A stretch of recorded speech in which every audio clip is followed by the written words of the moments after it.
So, if you know what it's like to be a 10 out of 10 emotionally, when you're kind of on fire with emotion, I want you to stay with me for a minute because in this video, I'm going to walk you through kind of a simple support plan for moments when your nervous system is in full emergency mode.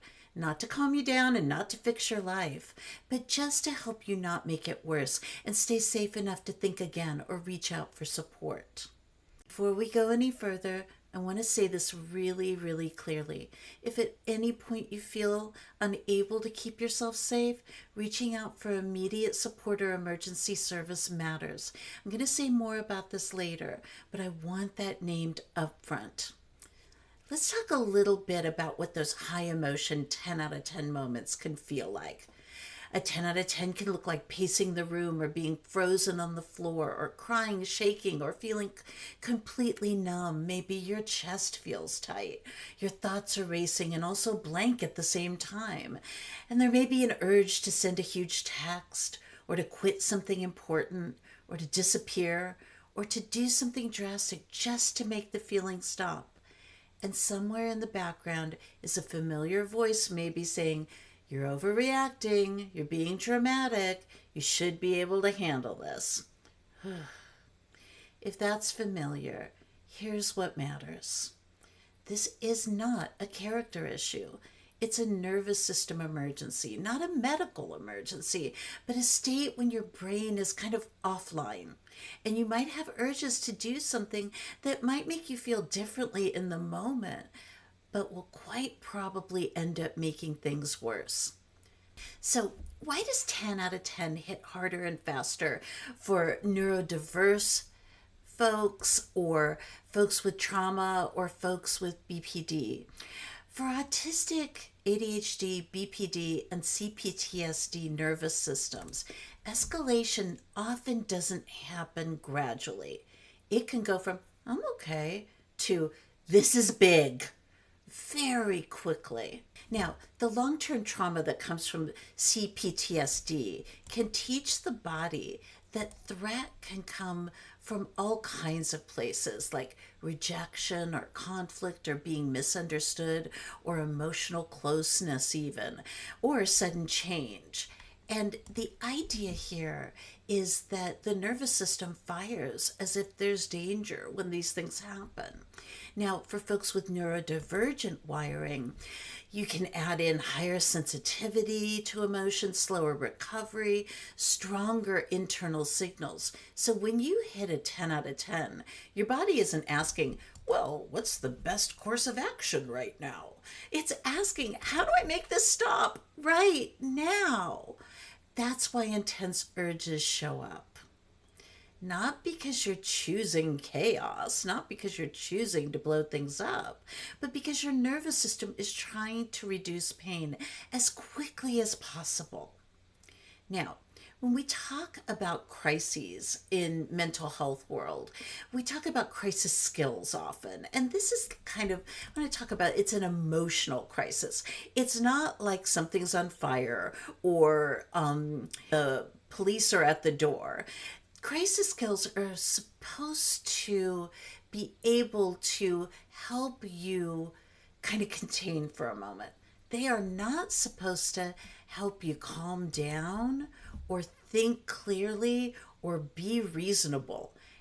When you're at a 10 out of 10, those expectations just add shame and disappointment. Support at this level has one job. We are going to interrupt damage, potential damage, while intensity is high. That includes like not sending the text you'll totally regret, not doing something that could seriously harm you or others, or not blowing up something important, and not escalating a situation that's already intense. The goal isn't relief, it's containment. It's not making things worse than they already are. Now, this kind of containment starts with orientation. So let's talk about this 0 to 10 scale. It is kind of a navigation tool. So let's talk about it for a bit.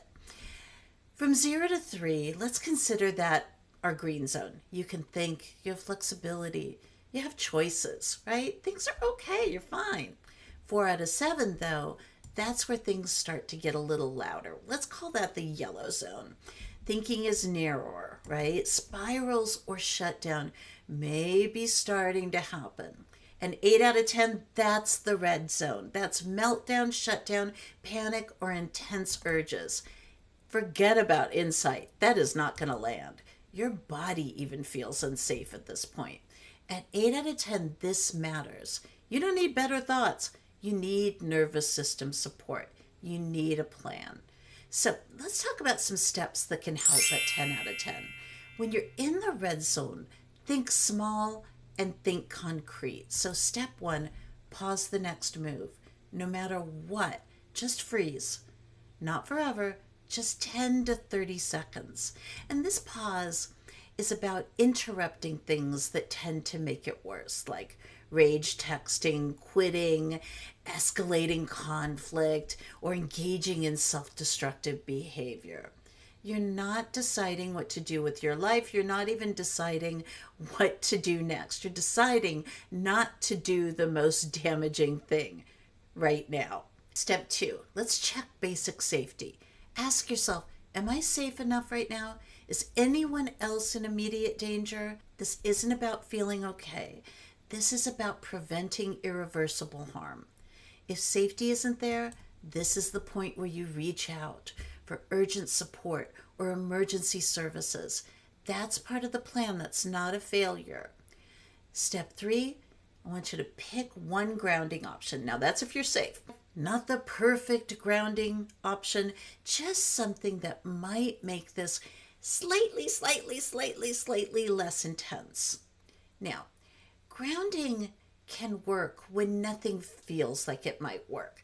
Now remember, working means not making the situation worse. It doesn't mean that you're going to feel better, right? You don't need to feel good at these moments. It just needs to be slightly less awful than the urge you have right now.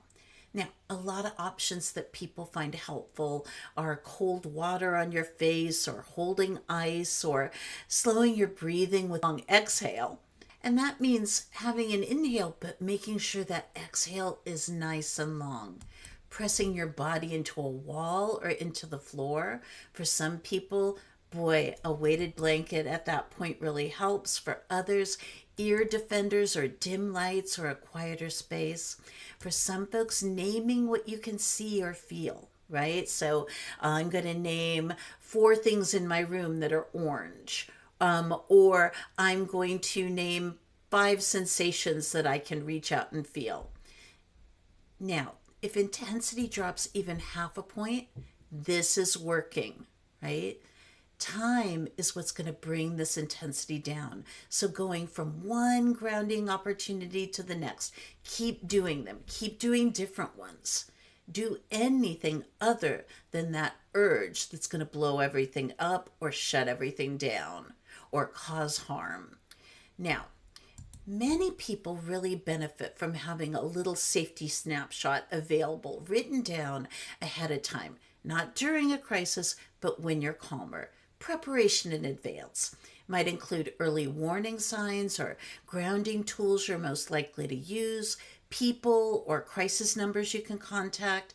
Now, this is a reminder for a brain that's going to forget everything under stress. When our emotions go up really high, the prefrontal cortex goes offline. It says bye-bye. And that's the part of our brain that helps us plan and make good decisions. It's not available in these moments. So having a plan can be really helpful. Now, some people fill out a plan with a therapist or a support person, and that can be really helpful. Now, clinically, what I'm talking about here is often called a crisis plan, because your nervous system sometimes needs extra structure during that 8 out of 10 to 10 out of 10 moments. I have created a free resource for you called When Everything is Too Much to help you make this kind of plan simple and usable in real life. It's written in plain language, and it's designed for moments when your brain is not online. You can print it or save it to your phone so it's there before the next spike. And the link is in the pinned comments. I really hope you'll check it out. But here's a quick important note. This video and that resource are not a replacement for therapy or crisis care. If you're in immediate danger or dealing with urgent you can't keep yourself safe from, please contact emergency services or a crisis line. Getting help in these moments is really important. So, let's wrap up here. I'm really glad you joined me today. I'm glad you're paying attention to your own safety and helping yourself pull out of these difficult moments. I hope you'll download the plan and keep it somewhere where you'll actually find it. You do not have to solve your whole life tonight. Just get through this moment. And if you need help to do that safely, please do so. I'm really glad you joined me here today, and I hope I'll see you next time. Take care for now. Bye-bye.